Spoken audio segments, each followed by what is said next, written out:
Atenção porque vai começar a aula de língua portuguesa. Olá, boa tarde, estudantes. Aqui é o professor Marinaldo, mais uma vez aqui com vocês, diretamente do canal Eduque Mais, São Caetano, Pernambuco. Antes, pessoal, de começarmos aqui a aula, nós vamos fazer a correção da aula 28, não é isso? Mas vejam só, primeiro, agradecer a Deus aqui por essa oportunidade de estar aqui mais uma vez. Vocês aí de casa, com bastante dedicação, fiquem atentos. Vamos agora, antes de começarmos a aula 29, fazer a correção da aula 28. Então, como nós estudamos, pessoal, aula passada, nós temos aqui uma carta, não é isso? Uma carta que vimos que é a famosa carta de reclamação. Vamos fazer uma leitura rápida aqui, observando a sua estrutura. Então você tem, a data, coloquei a cidade de Caruaru, tá certo? 20 de setembro de 2021. Ponto de exclamação. A minha referência é uma reclamação. Então, Marinaldo Cristiano, escrito no CPF sobre o número. Venho manifestar minha resignação acerca do processo de entrega do pedido número 25258.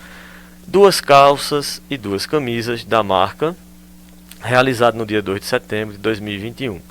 Ocorre que a entrega estava prevista para o dia 10 de setembro de 2021 e até o momento, passados 8 dias deste prazo, ainda não as recebi. Portanto, informo que caso o pedido não seja entregue até o dia 30 de setembro de 2021, considerarei a compra cancelada por inadimplência do vendedor, solicitando, desde já, a restituição dos valores pagos. Aguardo uma resposta para esta reclamação. Aí, o nome, Marinaldo Cristiano, e aí você, se for fazer isso de próprio punho, você vai assinar a carta, não é? Nós vimos isso. Se mandar via meio eletrônico, não há necessidade. Então, pessoal, o teor da carta, não é isso? Argumentando, tentando convencer aquele com quem eu falei, aquele com quem me atendeu, atender aqui, logicamente, a minha necessidade.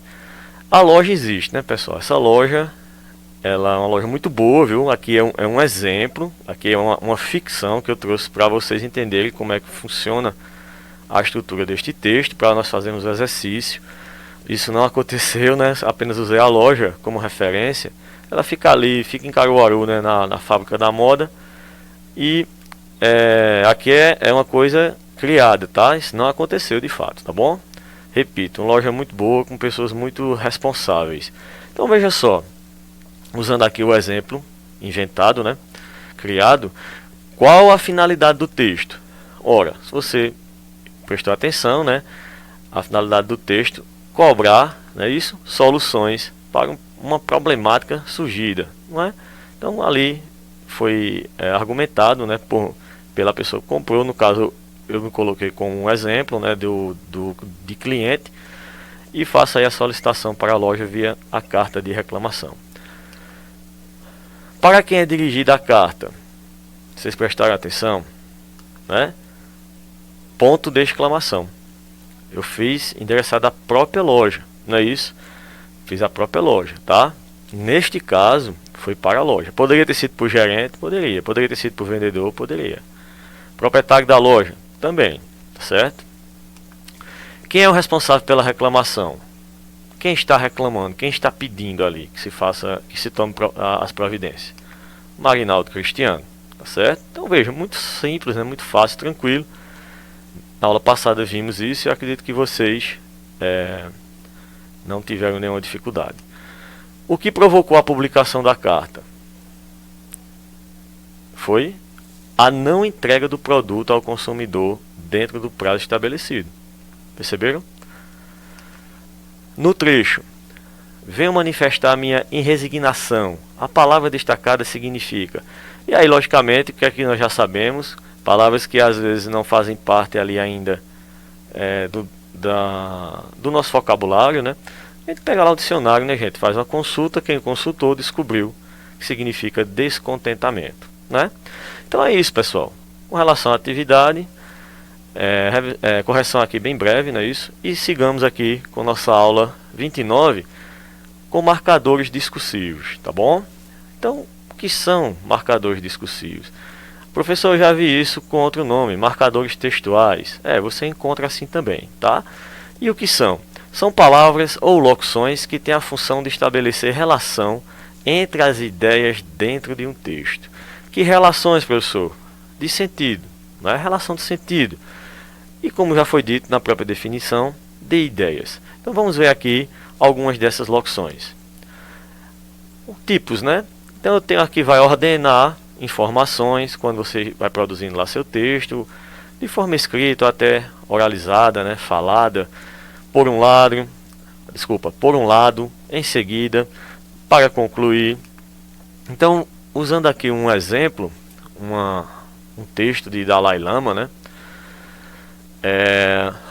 Por um lado, ter um inimigo é muito ruim, perturba nossa paz mental e destrói algumas de nossas coisas boas. Mas, se vemos de outro ângulo, somente o inimigo nos dá a oportunidade de exercer a paciência. Ninguém mais do que ele nos concede a oportunidade para a tolerância. Ponto. Já que não conhecemos a maioria dos 5 bilhões de seres humanos nesta Terra, a maioria das pessoas também não nos dá a oportunidade de mostrar tolerância ou paciência. Somente essas pessoas que nós conhecemos e que nos criam problemas é que realmente nos dão uma boa chance de praticar a tolerância e a paciência. Bom, o texto aí é um pouquinho antigo, né? Porque assim, antigo entre aspas, porque atualmente a Terra gira em torno aí de 7 bilhões de pessoas, não é? Segundo aí o último censo. E o que nos interessa aqui são essas expressões, esses marcadores discursivos. Veja que já que ele é um marcador discursivo que me dá um sentido de explicação, né? Ele dá uma conexão com a parte aí inicial do texto, colocada ali pelo meio, me dando uma sequência, fazendo conexões de sentido de explicação, tá certo? Então temos outros tipos também, né? Reformular, né, para explicar ou retificar, ou seja, fazer uma correção, ou seja, isto é, melhor dizendo, né? O já que eu mencionei que é a explicação. Quem nunca usou aqui um famoso ou seja, né? Tentando fazer uma explicação ou até uma retificação. Melhor dizendo, não é isso? Você está conversando com alguém, conta uma história, já percebeu que de maneira até assim tranquila, você diz normalmente melhor dizendo. Então isso são os marcadores discursivos, tá bom? Um exemplo aqui, ó. Ele não disse a verdade, vírgula, isto é, mentiu. Percebe que ele explica algo já mencionado? Né? Você está conversando com outro colega, está falando de uma terceira pessoa, e diz assim, ó, ele não disse a verdade, isto é, mentiu. Né? Isto é o meu marcador aí, discursivo. Estão entendendo, pessoal, que esses marcadores eles fazem, né, dentro do texto, né, discursivos, lógico que eu estou aqui numa fala, numa conversação, seja ela escrita, seja ela falada, como vocês já sabem que há estas possibilidades, né? Então eu tenho ainda aqueles que vão reforçar ou concretizar ideias. Na verdade, de fato, atente-se, por exemplo, né, quando você coloca no seu texto exemplos para dar mais veracidade ali, dar mais força à sua argumentação, não é isso? Gerir a relação entre os interlocutores. Veja, preste atenção, atente-se, ouça, tá certo? Então todas estas palavrinhas elas vão atuar aí como marcadores discursivos, tá bom? E aqui eu trouxe um quadro com os principais marcadores do discurso. Então, para a gente só conhecer, tá, gente? Aqui de forma rápida, tá?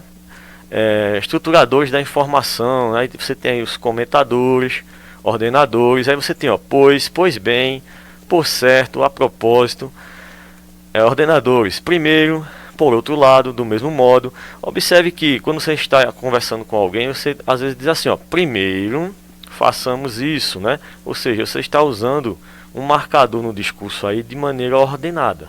Primeiro você está dizendo que vai fazer tal coisa, depois você vai fazer uma outra, né? De adição. Além disso, mas também, inclusive, né? Alguém da sua família diz assim, olhe, vá à casa do seu avô, vá à casa da sua avó. Além disso, passe pela farmácia e compre tal medicamento. Tá percebendo como é que é a utilização desses marcadores no discurso aí? Eles têm essa ideia, ele fornece esse sentido aí, né? Eles dão um sentido lógico dentro do texto. E aí você tem outros, né? De consequência, de contraposição, não é? Vou pegar aqui o de contraposição, né? Esses conectores. Pelo contrário, né? De repente você está lá conversando com alguém, né? E alguém te diz assim: olha, você não agiu de maneira adequada. Aí você diz: pelo contrário, eu agi sim de maneira adequada. A ocasião pedia que eu agisse daquela maneira, daquela forma. Então percebam que esses conectores, eles são bastante presentes aí, muito presentes em nossa oratória, né? Até na nossa escrita também. De exemplificação, né? De retificação, de distanciamento, recapitulação, quando você diz, ó, em suma, né? Em conclusão, em resumo. Então você tem aqui principais marcadores do discurso e estruturadores da informação. Fiz a subdivisão ali, né, entre comentadores e ordenadores, aqueles que são conectores, e aí você já conhece essas palavras também em outras estruturas, né, dentro das orações, no caso de adição, mas também, né, ali já é bem conhecido nosso, né, quando trabalhamos as orações coordenadas, de consequência, não é isso? De contraposição, enfim, que é apenas um quadro meramente explicativo, tá? Os reformuladores, reformular, gente, o que é isso? Refazer, por isso que tem o de retificação. O que é retificar? Não é consertar? Não é isso? Então vejamos, como eu disse, um mero quadro aí, para que nós tenhamos a possibilidade de visualizar, né, estes principais marcadores discursivos, tá bom? Bom, vamos ver aqui um pequeno texto, rapidamente, ó. A água é formada por substâncias como o cloro, que tendem a diminuir o pH. O da água da torneira, por exemplo, olha aí, ó, marcador, né, discursivo aí, por exemplo, aí ele vai, logicamente, criar a conexão, a relação de sentido, que, lógico, aí vai ser exemplificado, né? Varia de 7 a 5, enquanto a lágrima tem pH de 7,2. Assim, ao entrar em contato com os olhos, o pH ácido da água faz a região ficar irritada, tá? Todas as reações químicas que ocorrem dentro do nosso organismo precisam de calor para acontecer.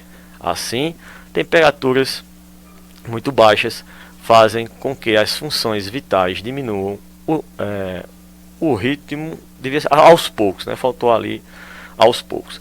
Temperaturas muito baixas fazem com que as funções vitais diminuam o ritmo aos poucos. Por exemplo, o coração e os pulmões, que precisam de energia, vão parando. A transmissão de impulsos do sistema nervoso passará por problemas, levando à perda da consciência. Enfim, aqui exemplificando, né, dentro do texto, esses marcadores do discurso, tá bom? Vou voltar um pouquinho aqui, pessoal, para fazer uma verificação. Bom, é isso, tá? No momento, são essas informações. E aqui eu trouxe um quadro que vai ser fornecido para vocês, com a ideia, né? Que ideia passa determinado marcador? Enfim, né? No sentido de a ideia de conclusão, finalmente, né? Portanto, assim, conclusão. Olha ele aqui, né? Apareceu no nosso texto, ó. Assim, né? Ele dá a ideia que pretende concluir o que ele já havia citado, logicamente, anteriormente, tá certo? Então é isso. Em caso vocês farão, quando receber o material, farão aí a análise e observem cada marcador deste com a sua ideia. Tudo bem, pessoal?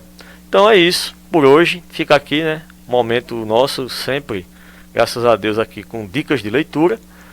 E a de hoje, a marca de uma lágrima. Pessoal, vale a pena, viu? Você aí que está nessa idade legal aí da adolescência, né?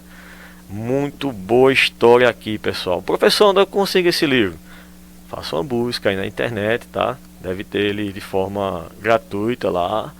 Enfim, a dica é essa, tá bom? Então, até a próxima aula, se Deus quiser. As informações aqui, quem quiser aprofundar, dá uma pausa, copia esse endereço e assiste lá também pela internet. E aqui a mensagem, né? Fé, força e foco. Fiquemos com Deus. E até a próxima, pessoal. Até a próxima oportunidade, se Deus quiser.